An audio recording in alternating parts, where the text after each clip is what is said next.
izy no Mimi Popos Laigal la bombasty arivo. Anisan'ireo ny nouvelle génération mpakafy selfie ireny ny tenany. Anisan'ny mandravaka ny tontolo andron'ireo namany ao amin'ny Facebook ireo statut sy selfie maro alefany. Fisaka dia makany hashtag tsy miala mikasta, hashtag befaroa aminy dia tokony ho fantatry ny olona rehetra namany ny zavatra ataony amin'ny andavanandro. Hashtag ny fofona tsy maha princesse. Nanantona azy ary ny mpanao gazety atao amin'ny chaîne ny Anjo Beaumartin Clasheuse nahafahanay ny resadresaka taminy ary nanazavany ny fomba fahitan'ny fangalana sary eto Madagasikara. Za tsy miposte sary fa zavatra posteko selfie. Misy différence be dia be entre un sary sans selfie. Sary zany izy amin'ny appareil tsotra fa ny selfie izy amin'ny téléphone. Misy taona zao za zao afaka miteny anao hoe aza mba alef selfie alaina amin'ny téléphone.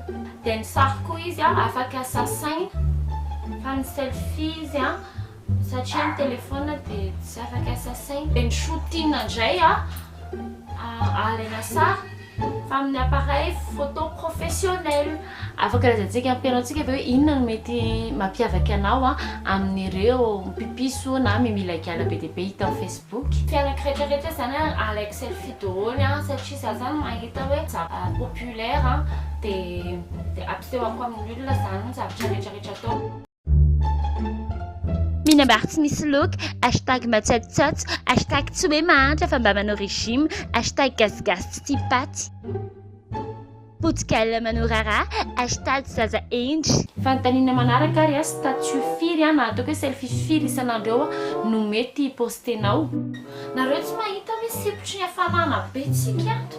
Ie, somary sepitsepitra ny hafanana kely tsika ato noho le misy jiro sy ny tariny toizantsika ihany nga maloha le interview toerana rehefa misy journaliste dia ohatra mafana be izany fo masy manalakanjo. Manalakanjo mihitsy fa sepitry ny fofona mpanao gazety, hashtag trop chaud, hashtag mangatsitsika, hashtag RIP zay mananatra.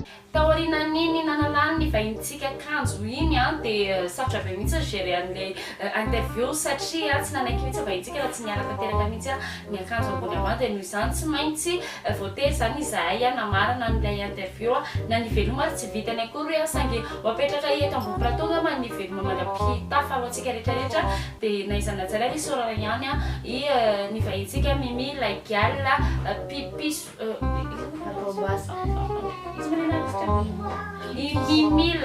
Mimi Laigal la bombasse diarivo nanaiky ny vahiny tato anatin'ny fandaharana Anjo Beaumartin ho anareo kosa raha mbola hita interview na personnalité hafa dia aza misalasala misy sabone mametraka mandram-piona mandram-pitafa antsika rehetrarehetra.